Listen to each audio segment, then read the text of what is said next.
Tombouctou, nord du Mali, foyer historique de l'islam africain. «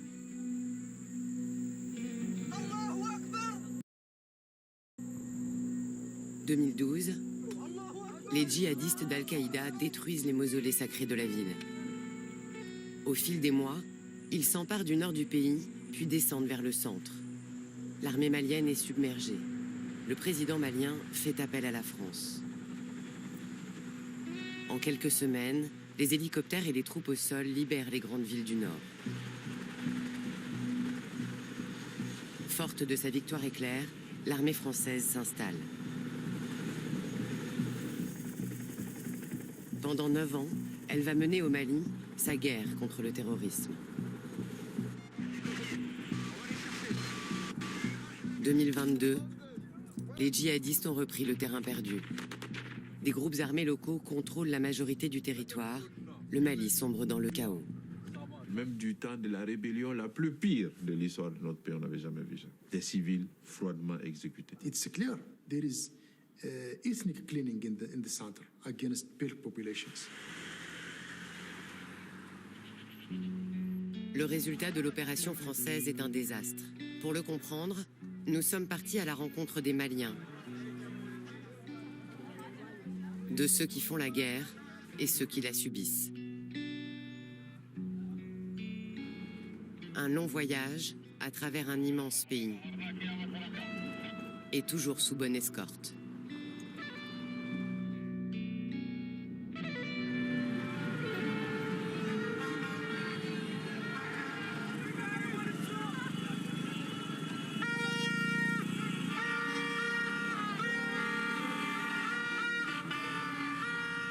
Hiver 2022, nous arrivons à Bamako au pic de la tension entre la France et le Mali.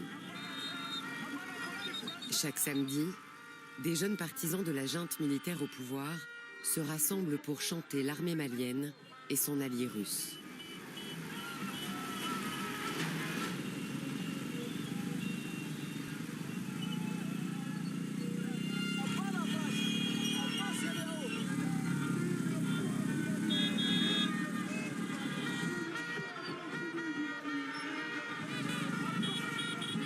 L'ambiance est bonne enfant. Il faut dire que ces jeunes activistes sont les relais du régime.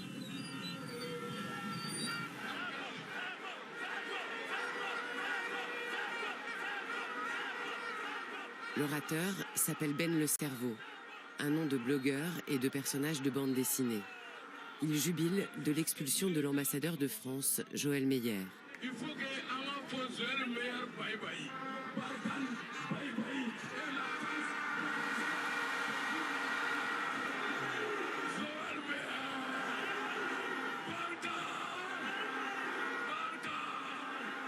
La bête noire de la foule, ce ne sont pas les djihadistes. Non, c'est Barkhane, le contingent français.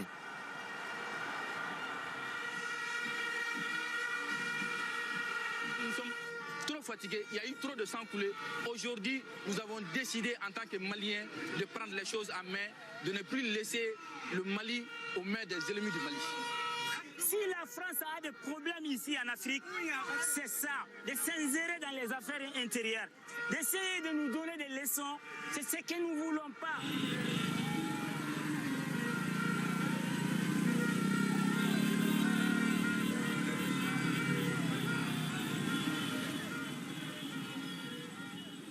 Le Premier ministre, un ingénieur formé à Moscou, revendique la rupture.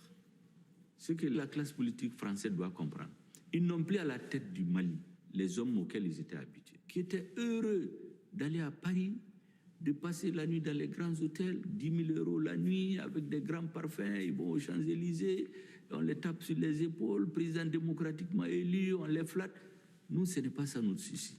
Nous, notre seul objectif aujourd'hui, c'est qu'au moment où on quitte le pouvoir, on ait rétabli l'ordre et la sécurité dans le pays. Depuis 2013, la sécurité du Mali, c'est le mandat de la France, puissance historique de la région. Elle s'est basée ici, à 1200 km au nord de Bamako, pour mener la guerre contre le terrorisme. Gao est la plus grande ville du nord. Le fleuve sépare le Sahel cultivé au sud du désert des nomades au nord. C'est dans ce super camp que la France a organisé l'essentiel de ses forces, au cœur des zones contrôlées par l'État islamique et Al-Qaïda.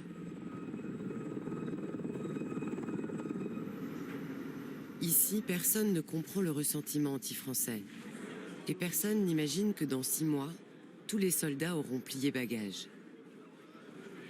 Les militaires que nous rencontrons épousent le discours officiel. Pour eux, la mission est un succès. La France a un bilan, 3000 djihadistes tués, dont plusieurs chefs terroristes. De mon point de vue, la victoire tactique, elle est indéniable. Chaque fois que nous partons en opération, c'est du concret. Il y a dans le meilleur des cas, neutralisation de l'ennemi, mais au pire, on saisit des munitions, des ressources à l'ennemi. À notre niveau, nous, on a fait le job. On a fait ce qu'on avait à faire. Après, le reste ne nous appartient pas. Les soldats français ne vont pas seuls à la bataille. Pour reconstruire une armée malienne professionnelle, ils forment et accompagnent leurs frères d'armes. À droite. Ok, t'es trop à droite. Attention quand tu tires. Les élèves s'appliquent. Bientôt, ils vont chasser leur maître. On expire avant de tirer. Ce que je constate, c'est qu'au départ de cette opération, nous faisions la guerre pour les Maliens, qu'à l'heure actuelle, nous faisons la guerre avec les Maliens, et que bientôt, les Maliens feront leur guerre eux-mêmes pour leur pays. Et cette armée malienne, ce qui est certain, c'est qu'elle mène des opérations en autonome. Donc ça, c'est une grande satisfaction, je pense. On peut s'accorder à ça. L'armée malienne, elle occupe des points stratégiques sur le Mali, ce qui là aussi n'est pas une nouveauté, mais au départ n'était pas tout à fait gagné ou évident. Donc là encore, je pense que c'est une réussite.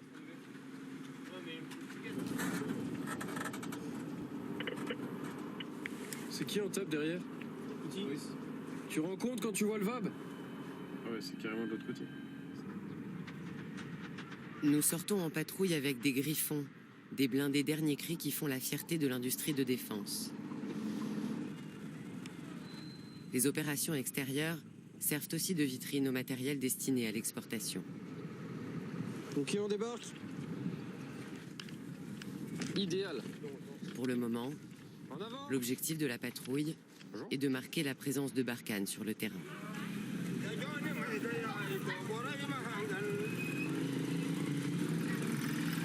Bonjour.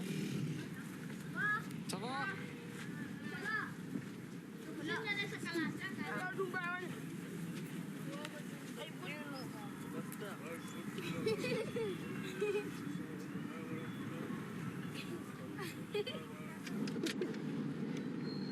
Malgré sa supériorité en armement, l'armée française ne tient que des îlots aux abords du camp. À quelques kilomètres, dans cette brousse, les populations vivent sous la loi djihadiste. Ouais, 12 bien pris. Essaye de trouver directement un bon interlocuteur pour engager une liaison facile. Le chef de patrouille est un lieutenant diplômé de grandes écoles. Il termine une mission de 4 mois au Mali. Bonjour. Bonjour.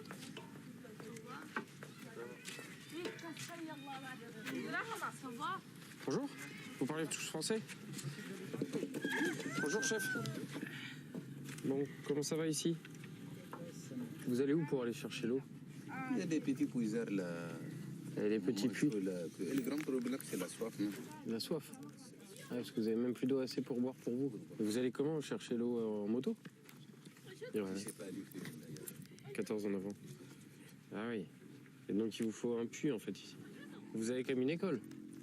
Qui ne fonctionne pas. Il n'y a pas de professeur? Il n'y a pas de professeur, vu l'insécurité là. À cause de l'insécurité, ils sont partis. On peut aller voir. Et vous faites quoi? C'est quoi votre métier? Rien. Rien? Dans les forêts, c'est loin. Vous êtes au chômage? Et vous? Rien aussi? Ah, mais tout le monde ici ne fait rien. Vous n'avez pas de travail. Avec le conflit, le quotidien des Maliens n'a cessé de se dégrader. La petite école menace de s'écrouler. Les habitants l'ont construite eux-mêmes. Vous débrouillez avant de demander. Les villageois espèrent un peu d'aide. Ils tentent leur chance auprès du lieutenant. Ah, ça va casser un jour. Ça, c'est les dangers. Et vous avez demandé au gouvernement de vous aider? Et les ONG sont pas venus? Ils ne sont pas venus. Pas encore. D'accord. Ok, très bien. Bon, moi je vais le dire à mes chefs, hein, mais c'est pas nous qui pouvons vous aider pour ça. Bah, courage à vous.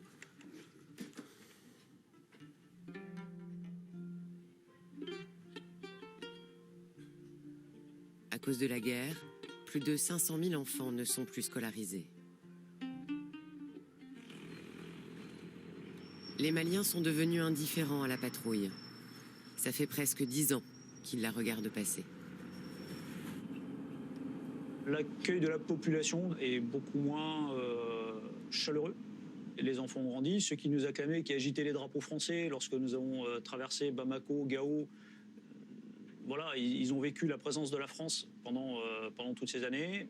Et ça pourrait peut-être expliquer une petite animosité envers la France. Du coup, la population, pas dans sa majorité, mais par moments, on peut sentir qu'il y a une certaine lassitude de nous savoir ici.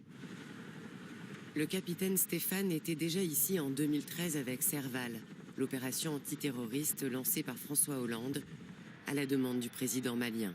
Une victoire rapide et incontestée.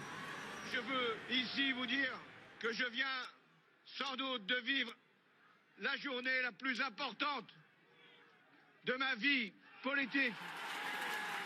La menace islamiste persistant, la France a décidé de prolonger l'opération et d'élargir le champ de bataille. Barkhane a succédé à Serval, quelques milliers de soldats pour un espace grand comme 10 fois la France. 9 ans plus tard, les djihadistes ont repris le terrain perdu. Ils se sont étendus, eux aussi, de la frontière algérienne jusqu'à Mopti, dans le centre. Ils ont même gagné les pays voisins du Niger et du Burkina Faso.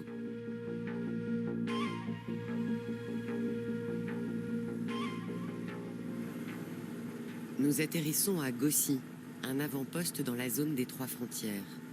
Nous arrivons avec une cargaison de brioches.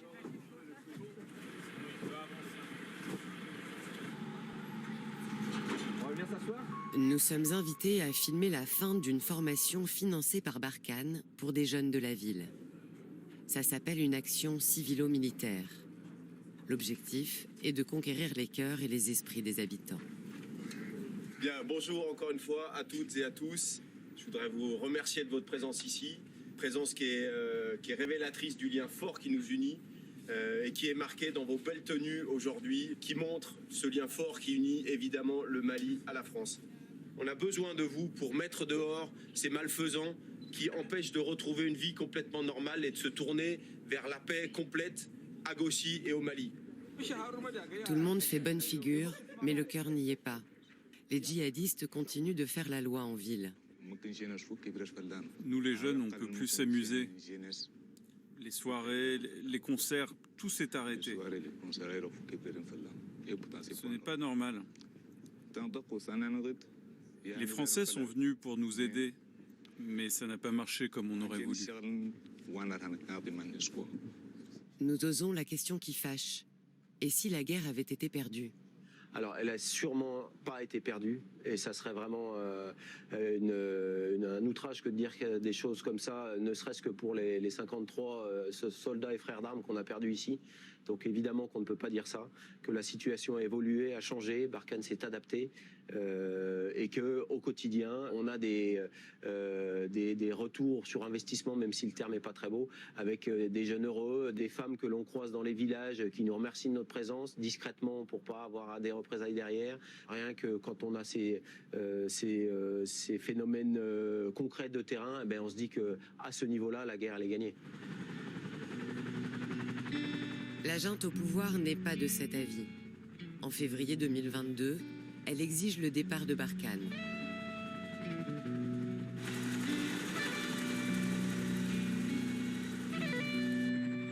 Quelques mois après notre tournage, le dernier soldat français quitte le Mali. Les militaires français déployés à l'étranger gagnent des primes et souvent du galon. Mais qu'en est-il pour les Maliens? Qu'est-ce qu'elle a changé pour eux, cette armée? Chez nous, il y a des armées de la terre entière avec des gens de partout, y compris les Nations Unies, et la situation se dégrade toujours. On a fait MISMA, on a fait Serval, on a fait Barkhane, on a fait G5 Sahel, on a fait Takuba, on a fait tout ça là. Mais la situation ne fait que se dégrader. Et tout ça sous la supervision de la France. Si on est là, c'est la gestion de la France. Ce n'est pas la gestion de Assimi Goïta ou quelqu'un d'autre. C'est la France qui a géré le Mali depuis 2013 jusqu'à avant-hier seulement. Le résultat, le terrorisme n'a pas été détruit. L'autorité de l'État n'a pas été restaurée sur l'ensemble du territoire. Les résolutions des Nations Unies changent chaque année. On massacre des villages entiers effacés de la terre. Mais qu'est-ce qu'un gouvernement responsable doit faire? Et on a appliqué ce qu'un grand célèbre homme chinois, le fondateur de la Chine nouvelle, Deng Xiaoping, appelé. Il dit le chat, qu'il soit gris ou noir, pourvu qu'il attrape la souris. Nous, aujourd'hui, on cherche à sécuriser les Maliens, à sauver la vie des Maliens. Qui s'appellent Français, Russes. Quel est notre problème? On achète des équipements en Europe, la France bloque. On achète aux États-Unis, la France intervient pour bloquer. Mais on va chez qui ne peut pas bloquer. Pour s'affranchir de la lourde tutelle française, les Maliens se tournent vers la Russie. Partenaire de Bamako depuis l'indépendance, elle s'engouffre dans la brèche. Officiellement, elle fournit de l'armement et des conseillers militaires. Officieusement, environ 1 millier d'hommes de la société Wagner.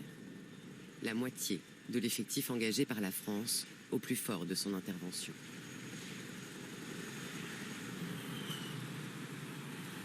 Le pays est dirigé par 5 colonels. La junte a pris le pouvoir à l'été 2020 à la faveur d'une insurrection contre le gouvernement légal. Aujourd'hui, c'est la fête de l'armée dans la ville garnison de Kati, à quelques kilomètres de Bamako. L'état-major a promis la victoire contre tous les ennemis du Mali. Le départ de la France, l'ancienne puissance coloniale, est déjà un premier trophée à mettre à son crédit.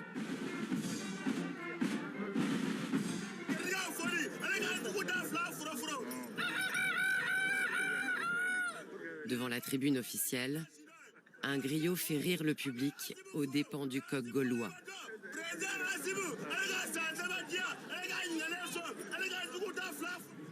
Pour les colonels, accuser la France de la défaite contre le terrorisme, c'est un moyen commode de s'exonérer de leurs propres responsabilités.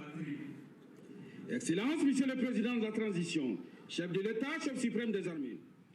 Le président, c'est lui, le colonel Assimi Goïta, un officier des forces spéciales dont la guerre a fait la carrière. Que les forces armées maliennes et de sécurité sont totalement mobilisées. Nous saluons l'engagement des forces partenaires aux côtés des femmes. Les conseillers russes sont bien là. Ce sont eux les nouveaux partenaires. Pour leur apport inestimable. Le programme de cette cérémonie est le suivant. Le discours de Monsieur le ministre de la Défense et des anciens combattants, la décoration à titre posthume des militaires tombés sur le champ de l'honneur. Le ministre de la Défense distribue des chèques aux veuves des soldats tués sur le front. Mesdames et messieurs, à l'arrivée du drapeau national, nous vous prions de bien vouloir vous lever pour lui rendre les honneurs qui lui sont dus. La junte veille au moral des troupes, trop souvent maltraitées par le commandement. Elle a besoin de son armée pour tenir sa promesse de reconquête du pays. La guerre est son seul programme.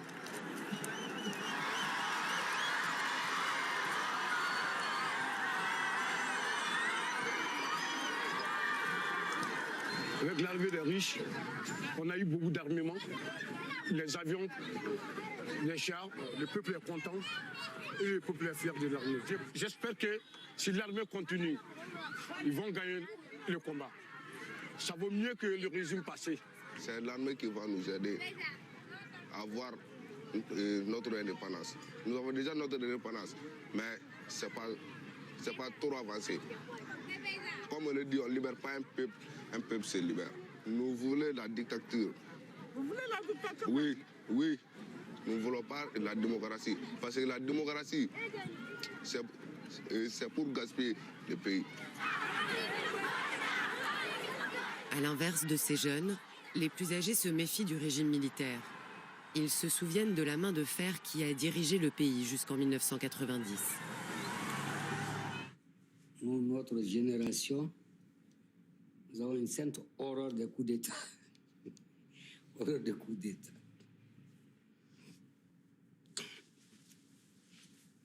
Et nous savons toujours qu'on ne fait pas un coup d'État pour s'en aller. Ça, c'est évident. Aujourd'hui, c'est certain que ceux qui sont là ne partiront que contraints et forcés. On assiste aujourd'hui à un nationalisme chauvin qui frise parfois une hystérie collective, voire même une sorte de national-socialisme qu'il faut craindre. Nous avons connu 4 régimes militaires sous toutes les facettes. Il y en a un qui a fait 23 ans. Moi, en tant que démocrate, en tant que ayant vécu, j'allais dire, dans ma chair, les régimes militaires, j'ai toujours dit aux uns et aux autres, attention, ne nous aventurons pas dans des sauts dans l'inconnu. Parce que les ruptures sont des sauts dans l'inconnu. Ce n'est pas bien pour un pays. Le premier objectif de la reconquête du pays est ici, à 600 km au nord de la capitale, dans la région de Mopti. Accompagnée des Russes de Wagner, l'armée malienne y affronte les djihadistes, loin des caméras.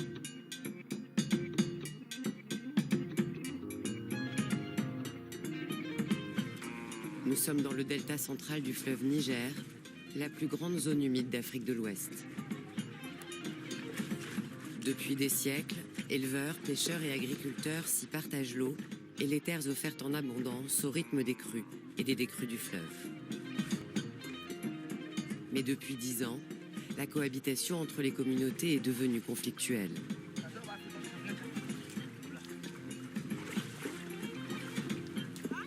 La rive d'en face est contrôlée par Al-Qaïda à travers sa puissante filiale locale, la Katiba Massina.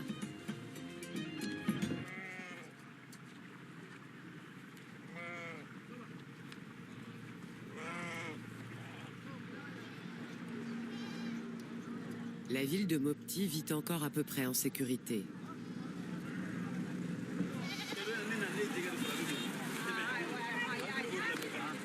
Avant la crise, le grand marché de poissons approvisionnait Bamako et les pays voisins. Bien que moins florissant, il est resté le poumon de la région. Mais pour y faire du commerce, il faut braver les groupes armés. L'insécurité nous a causé beaucoup de problèmes. On a l'esprit tranquille nulle part.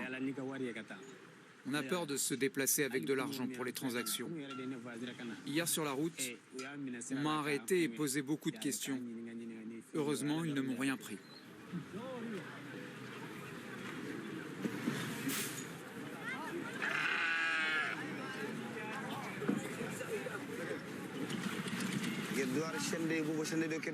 On a vécu tant de galères, on ne peut pas toutes les raconter.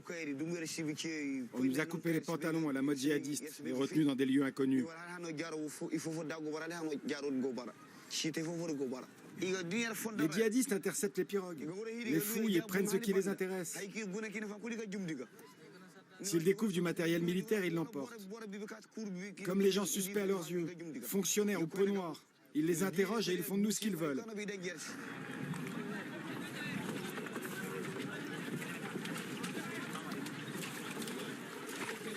L'affluence augmente avec la course du soleil. Venus de la rive d'en face, de plus en plus d'hommes débarquent des pirogues avec des motos, le véhicule privilégié des djihadistes. Notre escorte donne le signal du départ.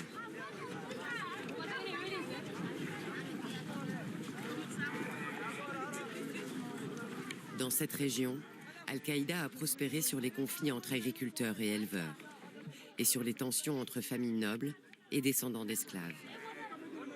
La première communauté touchée a été celle des éleveurs peuls.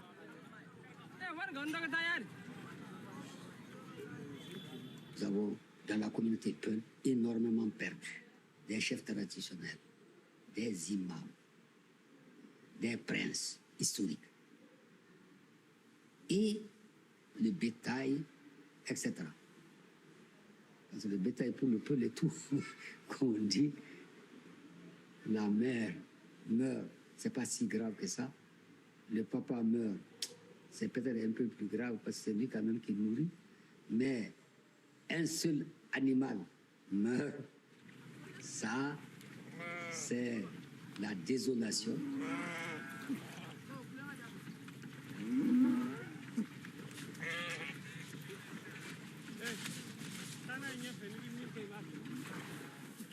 À cause de l'insécurité, des bergers ont échoué dans la périphérie de la ville à la recherche d'une médiocre survie.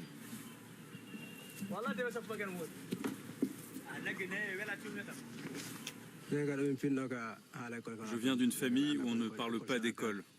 On ne connaît que les animaux et les arbres. Je me sentais mieux chez moi qu'ici. On se sent mieux avec ceux que l'on connaît. Maintenant, on erre comme des animaux.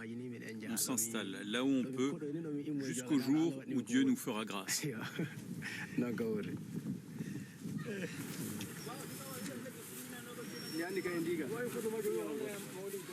Les Peuls sont présents dans toute l'Afrique de l'Ouest. Au XIXe siècle, ils ont mené des guerres saintes et conquis de vastes territoires.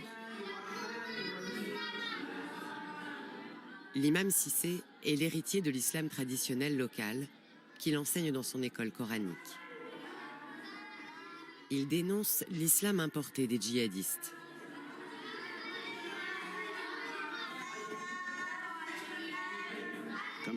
Eux, leur religion, c'est de porter des habits noirs, couper les pantalons, laisser pousser les barbes et croiser les bras.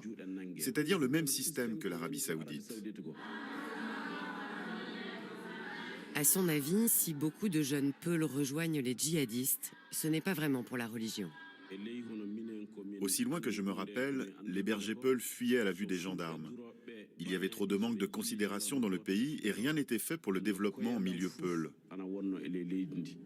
Les représentants de l'État venaient, abusaient de leur pouvoir, se remplissaient les poches et repartaient. Quand les djihadistes sont arrivés, ils ont dit aux Peuls, « Si vous ne défendez pas la religion, au moins défendez-vous ».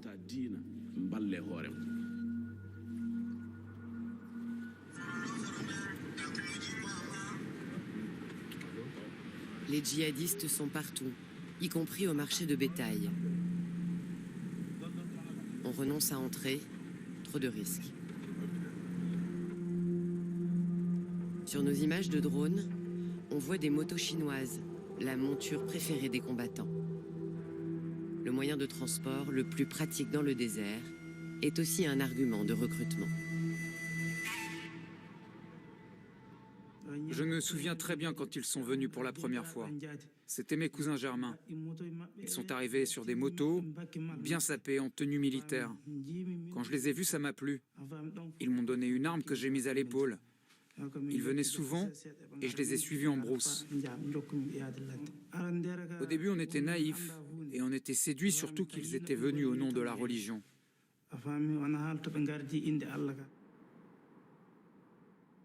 À partir de 2015, les jeunes Peuls sont de plus en plus nombreux dans la Katiba Massina. Ils menacent leurs voisins Dogon, un peuple d'agriculteurs et de chasseurs. À leur tour, les Dogons s'arment pour se protéger, avec la bénédiction de Bamako, qui soutient leur milice d'autodéfense.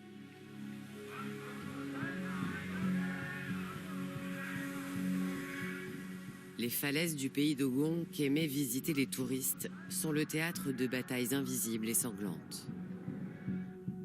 Marcelin Nguéré est le petit-fils d'un leader religieux Dogon. On ne peut pas comprendre que nos Peuls s'attaquent à nous. Donc on était obligés, nous aussi, de nous défendre. Nous avons demandé aux chasseurs de s'organiser comme cela est de notre culture. Le chasseur est le gardien de la communauté. Il est le gardien du village. Il est le gardien de la faune et de la forêt. S'il y a une menace qui est dirigée vers ces entités, ce sont les chasseurs qui s'organisent pour repousser la menace. Donc, nous les avons appelés à la mobilisation. Mais malheureusement, on est tombé dans l'amalgame et il y a eu beaucoup de dégâts, beaucoup de morts d'hommes, beaucoup de bétail enlevé, beaucoup de villages déplacés et beaucoup de malheurs.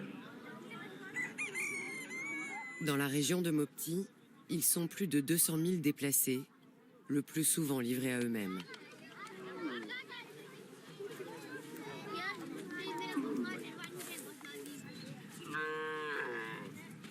Des massacres intercommunautaires ont jeté sur les routes les survivants, Peuls comme Dogon.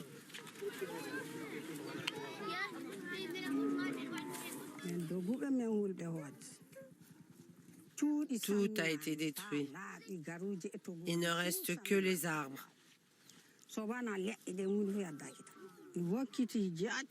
J'ai vraiment la nostalgie du village. J'ai envie d'y retourner, car je n'ai plus de chez moi. Je ne fais qu'errer depuis 4 ans qu'on a quitté le village. En matière de guerre, personne ne gagne. Plus on veut se venger, plus on va exposer nos populations. Et nous, on n'a pas les moyens de cette guerre. Il n'y a pas de guerre sans fin. Quels que soient les drames, les événements, un jour, c'est autour de la table que ça finit. Mais pour la junte, l'heure n'est pas à la négociation. La reconquête est en marche avec ses supplétifs de Wagner. Et c'est brutal.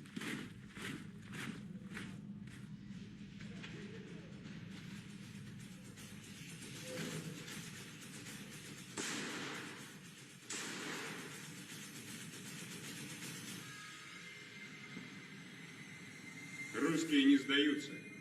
Нас не победить. Wagner fait pire que dans ses vidéos de propagande.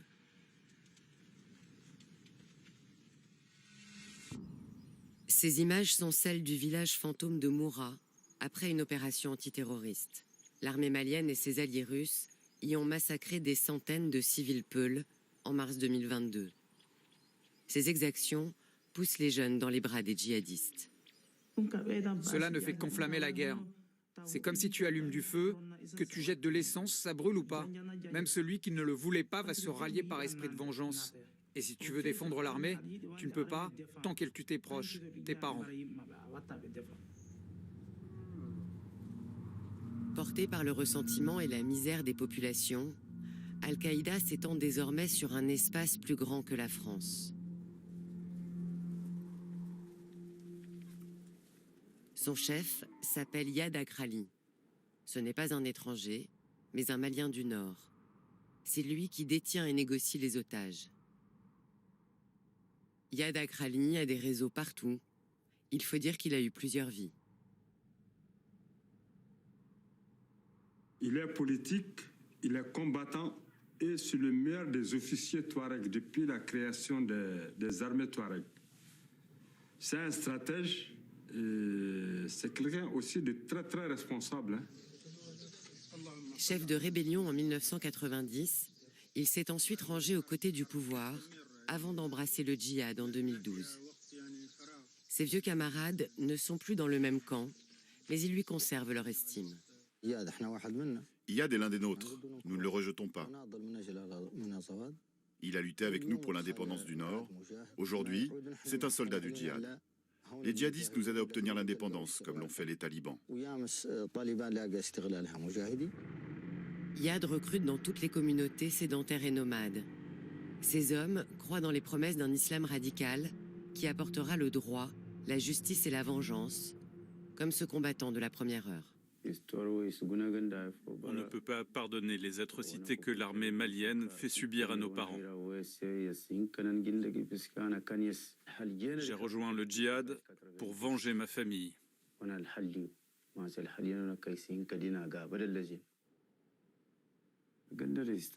Nous voulons un Mali à l'image de l'Afghanistan et de l'Arabie saoudite.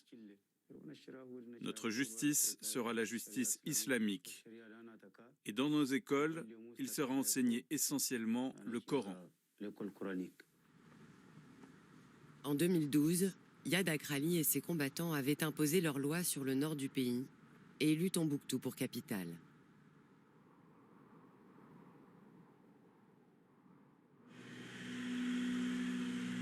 Dix ans plus tard, nous y retournons, escortés par les forces de sécurité maliennes. À l'entrée de la ville, les checkpoints rappellent qu'Al-Qaïda reste une menace et contrôle toujours le désert alentour.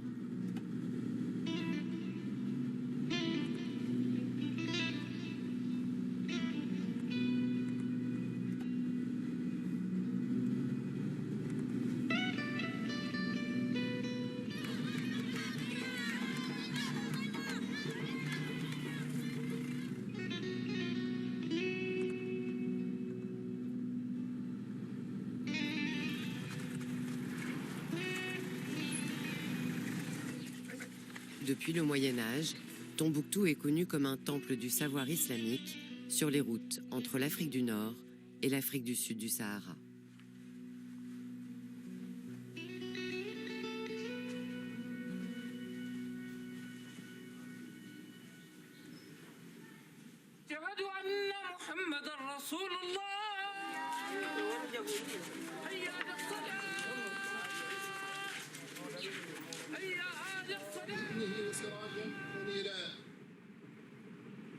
بشر المؤمنين بأن لهم من الله فضلا كبيرا وقواه بقوله فاصدع بما تؤمر وأعرض عن المشركين. Construite par un architecte andalou, la grande mosquée appartient depuis des siècles à la famille Ben Essayouti, une lignée d'érudits musulmans. Tombouctou, c'est une ville où il n'y a pas de ressources. Pratiquement même pas d'eau. C'est une zone aride, mais c'est une zone qui a prospéré. Le négoce le plus lucratif, on l'a dit dans le temps, c'était le négoce des manuscrits. Il n'y avait pas d'imprimerie, donc tous les textes canoniques de l'islam étaient copiés à la main. Les gens l'exportaient vers le Maghreb, vers l'Afrique au sud du Sahara. Il y avait des ateliers de copistes ici. C'était une ville universitaire. La principale ressource de la ville, c'était donc les choses de l'esprit.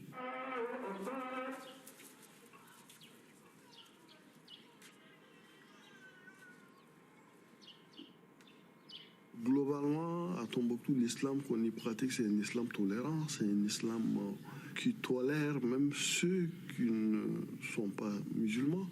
L'islam, c'est la valeur la mieux partagée. Nous sommes venus pour la fête du Mouloud, l'anniversaire de la naissance du prophète.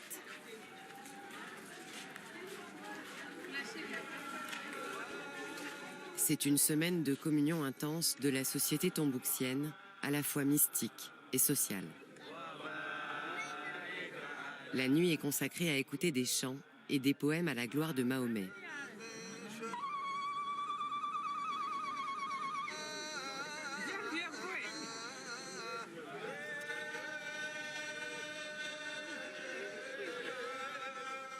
Cette nuit de célébration sera la seule sortie nocturne autorisée par notre escorte. L'occupation djihadiste a laissé de vifs souvenirs. Tombouctou a été la dernière ville du Nord à tomber, le 1er avril 2012. La population s'y attendait. La veille, militaires et fonctionnaires avaient évacué à la hâte avec leurs familles. Je me rappelle comme si c'était hier. Beaucoup de gens étaient tirés chez eux. Et puis, très rapidement, les destructions ont suivi. Très rapidement, quand nous, on a pu se rendre dans les rues, on a vu l'ampleur des destructions, c'était effroyable parce que tous les documents de l'administration, les archives, se sont retrouvés dans la rue, dans les mains des badauds. J'ai fait un tour dans le bureau du gouverneur et dans le bureau du gouverneur, je trouvais des enfants en train de jouer au ballon. Et il y avait le drapeau islamique qui flottait là.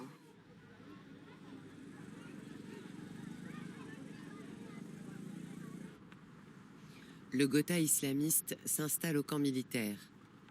La plupart des chefs sont des étrangers, surtout algériens. Ils ont fait appel aux imams et aux leaders religieux de la ville. Ils ont dit vraiment, ils ne sont pas venus pour du mal, ils sont des musulmans, ils sont venus uniquement pour faire pratiquer l'islam et la charia. Parce qu'ils croient qu'ici c'est une ville islamique, donc tout le monde doit être content avec la charia islamique.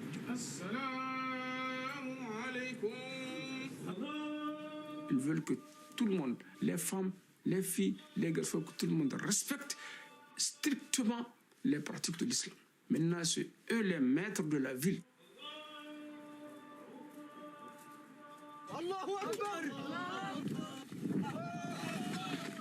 Ces islamistes qui détruisent les mausolées sacrés de Tombouctou viennent de tout le Mali et des pays voisins.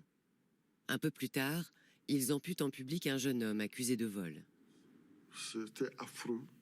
Donc chacun peut penser que ça peut lui arriver, chacun peut penser qu'on peut l'accuser à tort d'avoir volé ou d'avoir fait l'adultère. Ces événements choquent les habitants. Ils le font savoir à travers le comité de crise qui se réunit dans le salon d'un ancien directeur d'école. Le Malien Iyad Akhali est leur interlocuteur. On avait peur au départ, mais la peur a fini par se dissiper. Quand il y a eu un certain nombre de problèmes d'incompréhension entre nous et la police ou entre nous et la brigade des mœurs, nous sommes allés le voir. Iyad a servi d'intermédiaire entre nous pour nous réunir, pour nous mettre en confiance et demander à ce que l'on change de manière de traiter les gens. Ici, il y a eu des cas de coupure de main de gens. Bon, là aussi, nous avons été nous plaindre pour dire que bon voilà, des choses comme ça ne doivent pas se faire, surtout sur la place publique et ou sur la place en Corée. Ce n'est pas admissible. Nous nous sommes fait comprendre et il y a eu des apaisements qui ont fini par mettre une certaine confiance entre nous et les gens ont fini même par dire que bon, nous sommes alliés aux islamistes.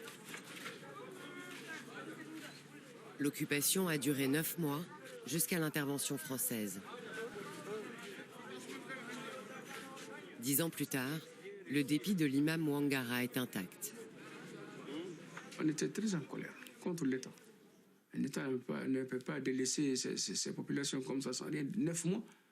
On dit que c'est des djihadistes, on dit que c'est des bandits, on dit que c'est des rebelles. Comment vous laissez des civils aux mains des mouvements armés? On a des mauvais dirigeants. Sinon, un dirigeant ne peut pas agir de cette manière.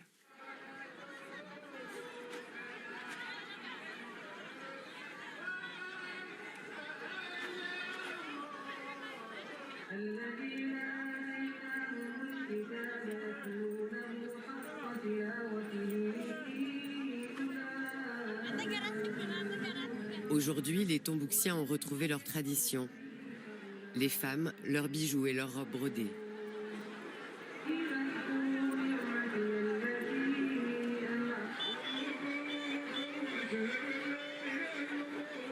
Cette année encore, la prière collective sera belle.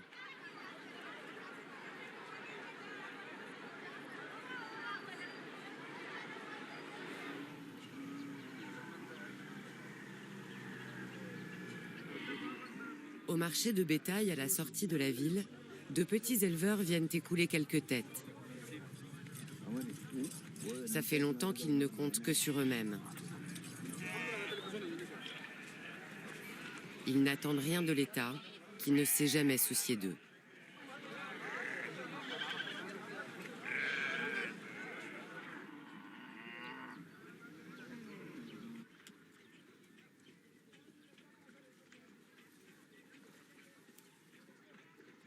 Au bord du canal, des amis de la bonne société se retrouvent. La plupart vivent à Bamako. Ils sont revenus pour la fête. On ne peut pas. Viens nous supporter. Ils ont tenu à faire comme si de rien n'était. Comme si le cri du jeune homme amputé ici même ne les hantait pas. Comme si la vie était toujours légère. Notre escorte à proximité les rassure. C'est pas comme avant. Avant, une Tombouctienne peut passer la nuit ici jusqu'au matin. Et maintenant, au crépuscule, tout le monde rentre. Tout le monde a peur. C'est ça le problème à Tombouctou. Insécurité. Quand les Tombouctiens parlent d'insécurité, ils ne pensent pas qu'aux djihadistes, mais aussi aux bandits, souvent confondus dans leur esprit aux nomades. Il y a eu un grand banditisme qui s'est instauré. Il y en a qui ont profité pour s'installer le long des routes et des pistes. Ils s'en prennent aux civils qui y voyagent. Donc ils sont rackettés. Il y a beaucoup d'enlèvements, et pas que d'occidentaux. Il y a des assassinats ciblés. Donc ce qui fait que la peur s'est installée. Les services de l'État ne sont pas là, jusqu'aujourd'hui. L'État ne contrôle rien, ne contrôle personne. Tu rentres comme tu veux, tu sors comme tu veux. Les polices, l'armée ne contrôlent rien. Ils sont là seulement, on tourne à l'intérieur de la ville et puis ils rentrent au camp. Pour venir à Tombouctou, c'est un problème. S'il y avait une route, tu venais, il n'y a pas de problème. Maintenant, pendant l'hivernage, il y a un bateau qui fait la liaison entre Tombouctou et Mopti.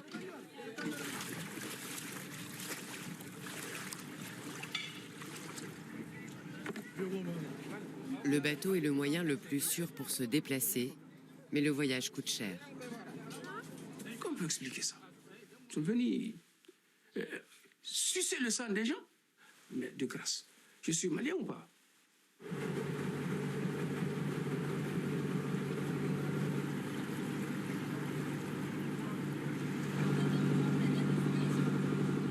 Le bateau ne peut naviguer que lorsque le fleuve est gonflé par les pluies.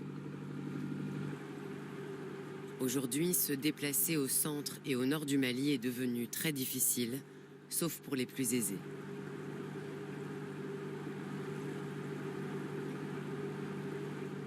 Nous les laissons rentrer à Bamako. Nous, on continue plein nord.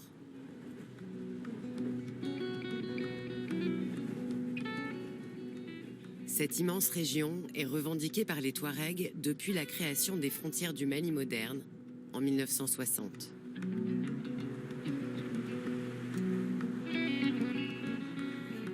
Les Touaregs appellent Azawad l'espace qui s'étend du fleuve Niger jusqu'à la frontière algérienne. En 2012, ils en ont proclamé l'indépendance.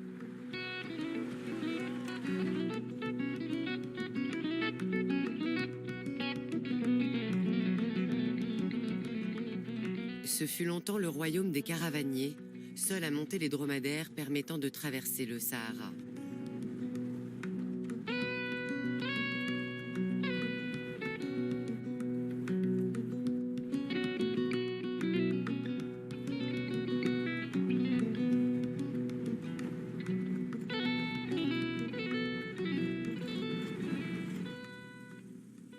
Kidal fut d'abord une colonie militaire. Dans son bagne imprenable, pourrissaient les ennemis du régime.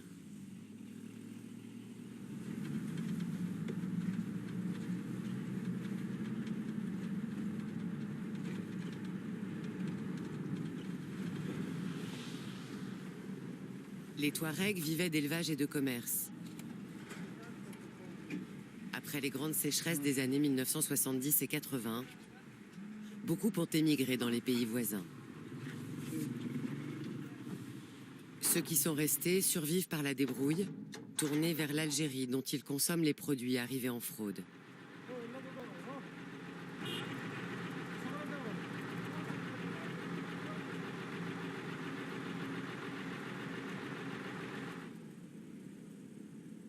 La ville est le symbole et le berceau des rébellions touaregs qui ont toujours contesté l'autorité du gouvernement central. La répression exercée par l'armée malienne a laissé des souvenirs cuisants dans presque toutes les familles.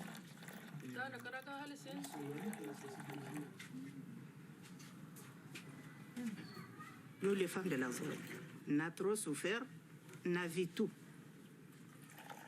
Le Mali a brûlé nos hommes, il a brûlé nos marabouts, il a brûlé nos animaux, il a cassé nos maisons. Depuis le jour que la France a mis notre terre dans les mains du Mali, le Mali n'a jamais fait quelque chose dans la zone, si ce n'est pas l'exécution. Il n'y a pas de développement, il n'y a que les militaires. Tant qu'un de nous vit, il va continuer la lutte jusqu'à la fin, Inch'Allah. En tout cas, on ne va pas dire aux enfants de cesser. Même nos petits-enfants. Parce que, entre nous et le Mali, c'est tellement long. C'est pas le même monde, c'est pas la même culture, c'est pas même la terre, c'est pas la même terre.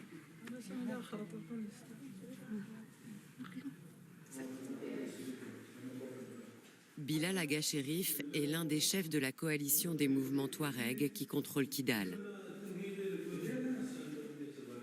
Pour lui, les gouvernements de Bamako ont toujours méprisé les habitants du Nord. Est-ce qu'il y a une université dans le Nord?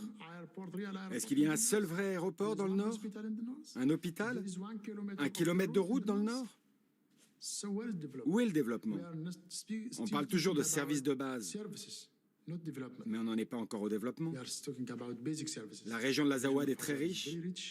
Il y a de l'or que les gens exploitent de manière artisanale, de l'uranium, du pétrole. Il y a tout. Il y a de l'eau. Mais malheureusement, toujours rien en termes de développement. Après 60 ans d'indépendance du Mali. Les mouvements indépendantistes ont paré au besoin le plus pressé, la sécurité. Avec leurs moyens, ils ont créé un embryon de police et de justice. Aujourd'hui, nous vivons des temps très difficiles. Il faut donner aux forces de l'Azawad leur rôle dans la sécurité, avec leur population. Elles ne sont pas soutenues par l'État du Mali, ni par les Nations Unies, ni la communauté internationale. Personne parmi eux ne soutient nos actions dans la région. Nous devons les convaincre, leur faire comprendre que notre stabilité, c'est leur stabilité. Cette force armée touareg a un ennemi pressant, l'État islamique, qui bâtit son califat en massacrant les populations touareg locales. Née d'une scission d'Al-Qaïda, l'organisation a prospéré, elle aussi, sur les conflits locaux. Nous retournons dans la région des 3 frontières, aux confins du Niger et du Burkina Faso, la même où les forces françaises faisaient la guerre. Nous accompagnons des combattants de la coalition des mouvements de l'Azawad.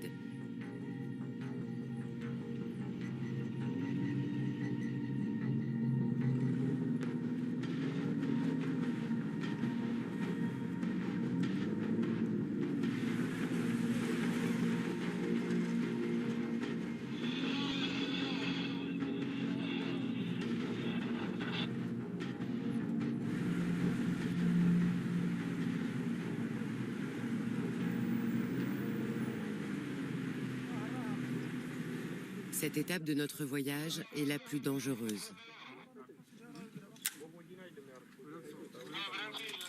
Sur ce front, il n'est pas question de la reconquête promise par Bamako. Depuis le départ de Barkhane, l'armée malienne ne sort presque jamais des casernes. Nous sommes venus assister à une rencontre historique. Jusqu'en 2017, ces chefs touaregs et arabes se sont combattus à mort dans des camps opposés, les partisans de l'indépendance contre ceux du pouvoir central, sur fond de vieilles rivalités d'égos, de castes et de tribus. Aujourd'hui, ils sont tous ici pour affronter l'ennemi djihadiste commun. Bilal Aga Chérif préside la réunion. Problématique sécuritaire de notre population dans les zones qui CSP existent. C'est ça généralement l'ordre du jour, avec beaucoup de détails qui sera discuté après. Pour imposer la dynamique d'union, il faut convaincre les combattants que les temps ont changé. Nous sommes dans l'obligation de travailler ensemble pour protéger nos populations et trouver des solutions aux problèmes qu'elles rencontrent. Tous les mouvements doivent fournir des efforts pour protéger les populations, où qu'elles se trouvent. Il faut convaincre les indécis de nous rejoindre.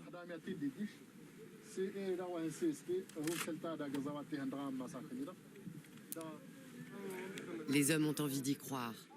Ils ont encore en mémoire les luttes fratricides qui ont fait tant de victimes parmi eux.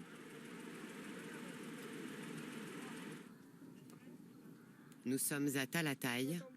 La commune est coupée en deux. Le sud est contrôlé par l'État islamique.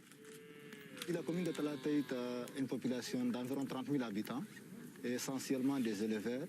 Plusieurs milliers de têtes de bétail sont enlevées.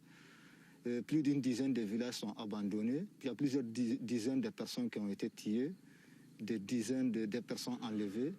Donc la population a vraiment souffert de la présence de ces mouvements terroristes. Les autorités maliennes n'ont rien fait. C'est ce qui est à l'origine même de ces réunions que nous sommes en train de faire aujourd'hui. Avant la nuit, on installe le bivouac sur une dune choisie pour éviter les incursions.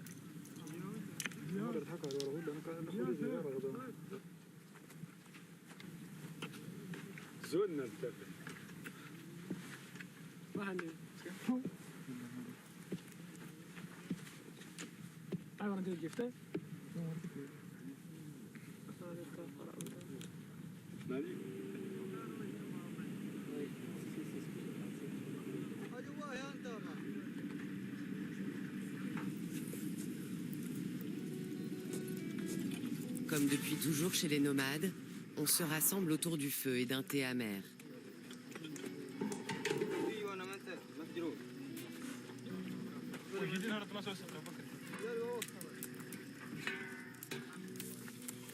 L'armée touareg est régie par le volontariat. La majorité des jeunes recrues sont des fils d'éleveurs qui n'ont pas fréquenté l'école. Ils s'enrôlent souvent à peine sortis de l'adolescence.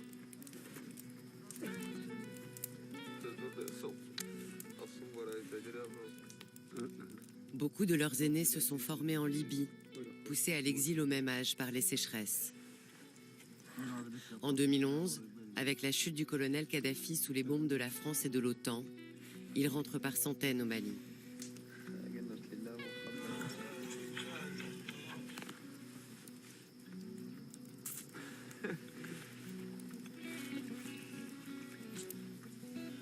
Parmi eux, Mohamed Rissa. Il a servi 30 ans dans l'armée libyenne. On a profité d'une opportunité. On était des officiers, on commandait des compagnies entières. Moi, je commandais une compagnie qui contrôlait la frontière au sud-ouest. Pas un seul jour, je n'ai pensé à devenir libyen. Toutes mes pensées, tout mon travail, toutes mes activités, tout ce que je gagnais, c'est à cette terre que je le destinais.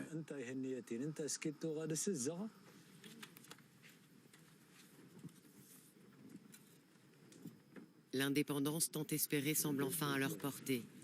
Mohamed Rissa et ses camarades déclenchent la rébellion qui conduira en 2012 à l'effondrement du Mali. Bamako ne leur a jamais pardonné.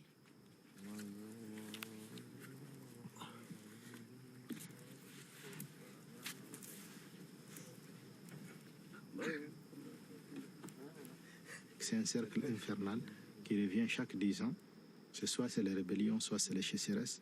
Mais en tout cas, nous sommes plongés dans une crise infinie qui fait qu'on n'arrive pas à trouver l'équilibre qui nous permet de nous sentir comme des citoyens à part entière dans ce pays-là et qu'on puisse cohabiter tous ensemble, ceux du nord, ceux du sud, ceux du centre.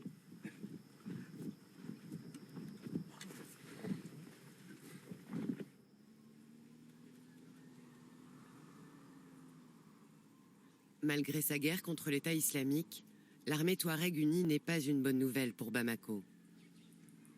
Pour les colonels, elle représente avant tout une force sécessionniste et une menace pour l'intégrité du pays.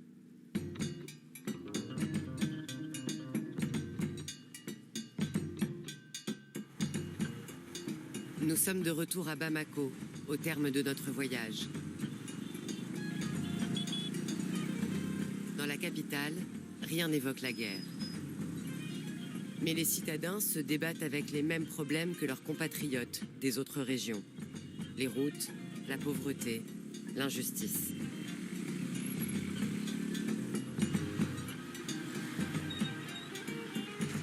La ville suffoque. Comme tout le pays, elle a grandi très vite, trop vite pour les infrastructures.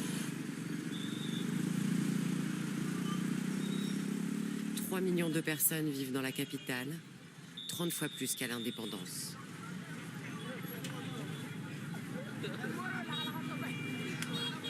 Quant à l'administration, elle n'a guère évolué depuis la colonisation.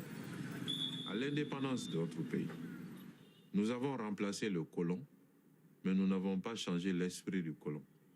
Nous avons remplacé le colon blanc par le colon noir, mais les rapports avec la population sont restés les mêmes. C'est les chicottes, c'est la violence. Si on ne change pas ça, nous n'allons jamais connaître la stabilité.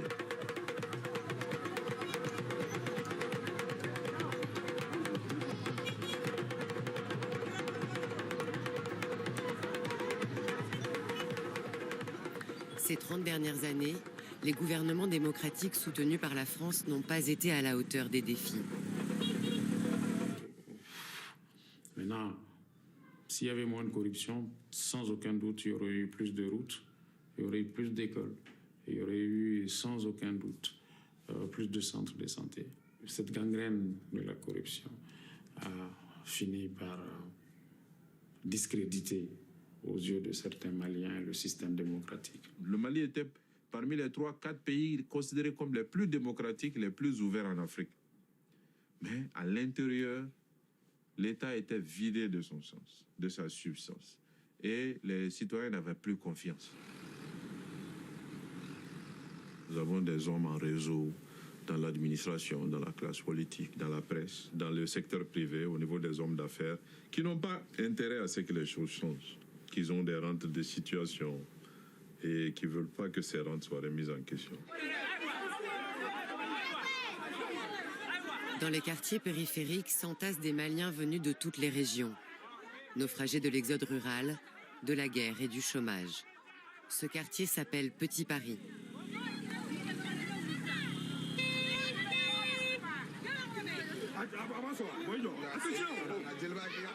Hawa est de Bamako.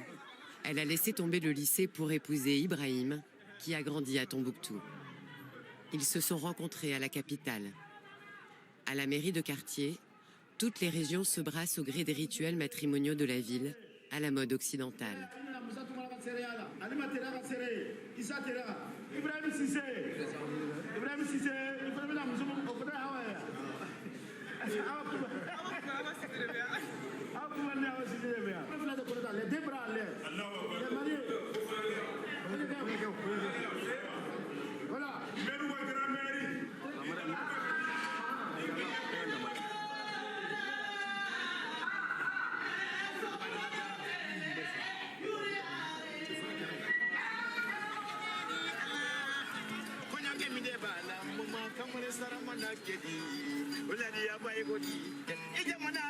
Il est beau, souriant, il est cool, gentil, il est bon, super intelligent.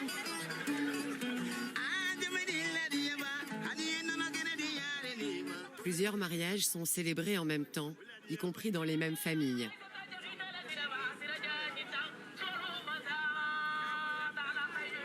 Une noce, ça coûte cher.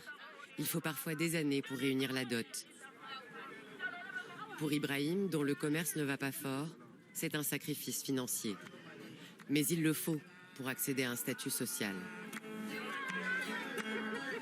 Merci, merci, merci, merci.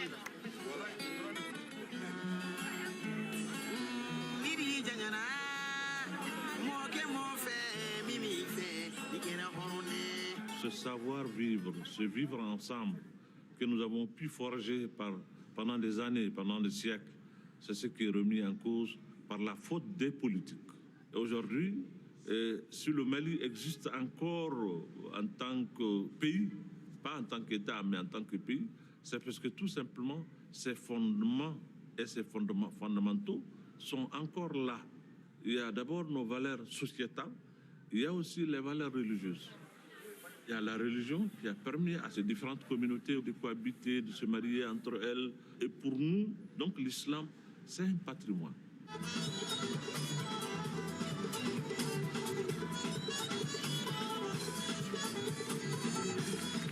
La musique aussi est un patrimoine. Pour construire une identité nationale, le Mali indépendant a misé sur elle, dotant chaque région d'un orchestre et d'un conservatoire.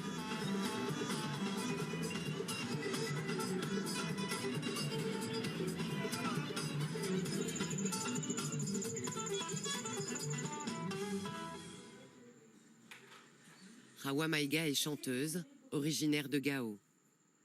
Elle se prépare en famille pour le concert de la soirée. La musique est très, très, très, très importante. C'est la seule chose qu'on est partagé, on est en commun. C'est la musique qui nous unit. Et on va chanter dans toutes les langues aussi.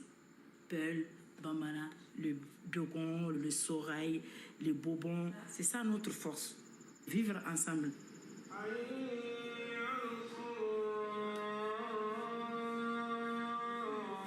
Credo che il ricambio di Défenseur de la tradition malienne, l'imam Dicko est très suivi, y compris hors de sa mosquée. Son prêche est relayé en direct sur les réseaux sociaux. Il est l'une des rares voix à s'inquiéter de la présence russe. L'Afrique, finalement, est une proie. Et puis les autres sont des lions qui dévorent. Chacun vient, le plus fort essaye de dégager l'autre. Ce n'est pas à la proie de demander au lion comment est-ce que vous allez me dévorer. Non, non, c'est vraiment cette proie-là, la gazelle-là, qui doit chercher un endroit pour se mettre un peu à l'abri. Mais on n'est pas en train de le faire. Ah ben, tant pis pour nous. Voilà. Aujourd'hui, ceux qui dirigent le pays se rêvent en lion. Leur reconquête n'est que promesse de guerre. Mais beaucoup de Maliens caressent un autre projet, plein de nostalgie et d'espoir.